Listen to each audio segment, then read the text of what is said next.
Hey everyone, welcome back or welcome to my channel if you're new here. My name is Lamia, and in an effort to make equal access to education and opportunities everybody's business, I make videos about global scholarships and opportunities that could actually transform somebody's life.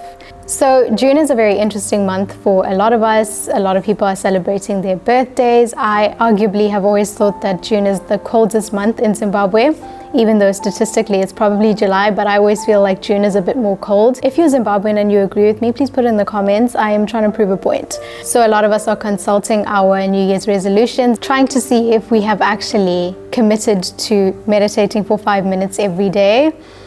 The Duolingo owl couldn't be more frustrated with me at this point in time. June is also a very important time for a lot of people in the world because you could find yourself having the age-old dilemma of should I or should I not apply for the Rhodes Scholarship? Well, you should absolutely apply for the Rhodes Scholarship. And if you were expecting a different answer, this is not the channel for that. This is the channel where I'm going to convince you to go for it every single time. So some of you may have already heard me say that being rejected for the Rhodes Scholarship changed my life for the better. Applying for the Rhodes Scholarship is one of the best decisions I've ever made, despite the fact that I was unsuccessful. And I really do believe that just if you apply to the Rhodes Scholarship, it's a win-win situation, and I will be elaborating on what I mean by that in a future video. I hope to see you there. And in this video, I'm going to tell you my own story, and hopefully by the end of it, you know, if I'm persuasive enough, I would have convinced you to apply for the Rhodes Scholarship, because really the worst thing you can hear is no, and there's actually so much more to gain than there is to lose in this whole process.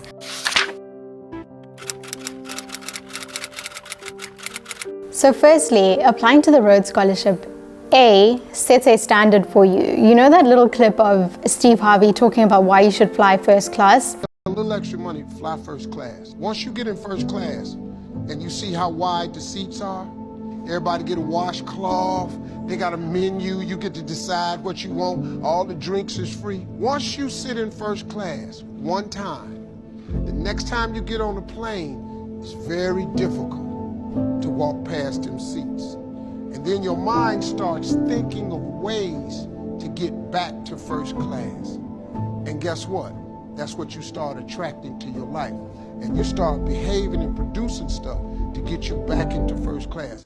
It's kind of like that in the sense that if you've thrown yourself at the most competitive scholarship in the world, you're going to try and stay at that standard of stuff. So even if it's not Oxford, you're going to try and stay in the Oxbridge pool. Maybe you'll step into UCL, maybe you'll step into Imperial or across the pond. You know, maybe you'll stick to Ivy Leagues only. So you've set a standard, and maybe you're a bit more resistant to lower the standard. The other point is that when you've thrown yourself at arguably the most competitive scholarship in the world, there's really little that scares you after that. Like, you're just fearless. Like for me, I wear my Rhodes rejection as a badge of honor. I am actually trying to figure out a way to put it in my CV just subtly, because to me, like, it shows courageousness, it shows ambition, it shows fearlessness, and it also shows, you know, above all else, that you're really not scared of rejection. Because I mean, the Rhodes Scholarship has what, like an acceptance rate of about 1% in the US alone. So yeah, everything's fair game after you apply for the Rhodes Scholarship, and that's, for me personally, just a very exciting life to lead.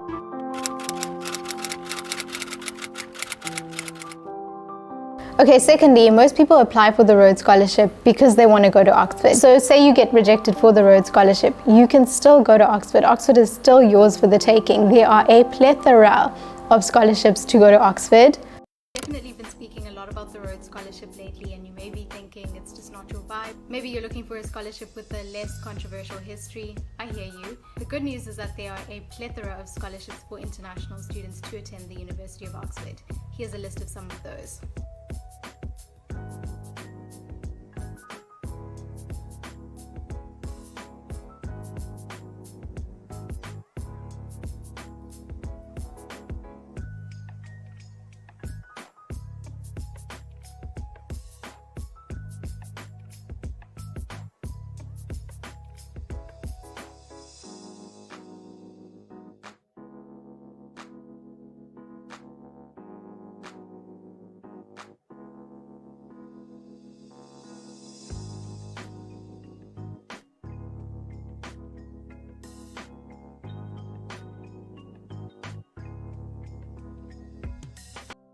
I don't know, maybe you're feeling the Clarendon Scholarship, maybe you will get to Oxford through the Chevening Scholarship. There are so many routes to Oxford. The Rhodes Scholarship is not the only one. I mean, sure, you may not have the prestigious title of Rhodes Scholar, or sure, you know, you may not have access to Rhodes House, which I think is still under construction anyway. So yeah, I mean, like, there's replacements for these things.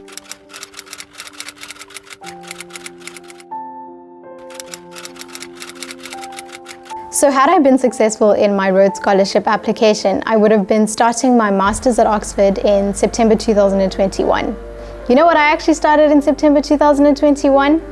My dream internship at the United Nations. I didn't move to Oxford, I moved to Southeast Asia, where I have found so much happiness. On that point, I hope you guys are enjoying the background for like one last time. Today is my penultimate day in Bangkok. At the risk of sounding like a cheesy quote from an Instagram motivational page, I will say that life is always working for you and not against you, and this is coming from somebody who has had a life filled with adversity, and every single rejection that I've ever encountered has been replaced with something even better. My favorite verse from the Quran is, "Indeed, what is to come will be better for you than what has gone by." And I'm a firm believer in that. I often think about how I so badly wanted to do my undergraduate in Canada. I got into my dream school, really didn't think I'd get in, ended up getting in, and then realized that we couldn't afford it, and then like re-navigated, found myself doing my undergraduate in Italy, and then got the opportunity to spend my final year at UCL in London. And I often think that, you know, had I gone to Canada, that would have not been possible. So yes, #trust the process. This is where I will implore you to reflect on your own life. Think about a time where you were rejected for something that you really wanted, and then think about what actually ended up happening. I'll put money on the fact that in retrospect, the dots probably connected perfectly.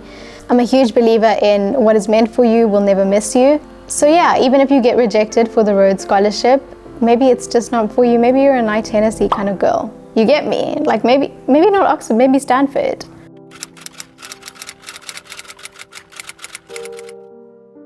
The soul searching that you have to do in order to write your personal statement for your Rhodes Scholarship application is no joke at all. Like, you learn so much about yourself because it really opens you up. Like, you can't just be like, oh, I'm interested in gender studies. You literally have to go to the root and be like, why am I so interested in gender studies? That's when you start realizing that you were like raised in a matriarchy. If nothing else, you come out of this experience with a better understanding of yourself, and that's so beneficial in literally every other aspect of your life.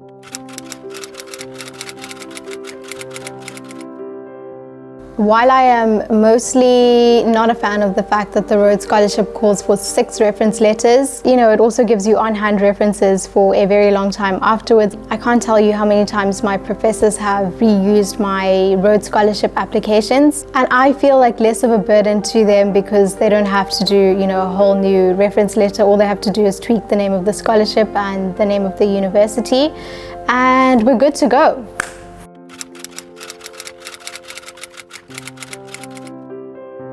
And finally, just because you're not successful, it doesn't mean that, you know, you can't advise people. This is actually the 3rd video I've made in this Rhodes Scholarship series. Having experienced the Rhodes Scholarship application myself, I am now in the position where I can help people. I'm literally doing that actively right now. And even if you don't choose a public platform like I have to share this advice, I mean, like, everyone knows someone who knows someone who knows someone that is applying for the Rhodes Scholarship, and having been through it yourself, you'll be in the position to help people and to advise them as best as you can.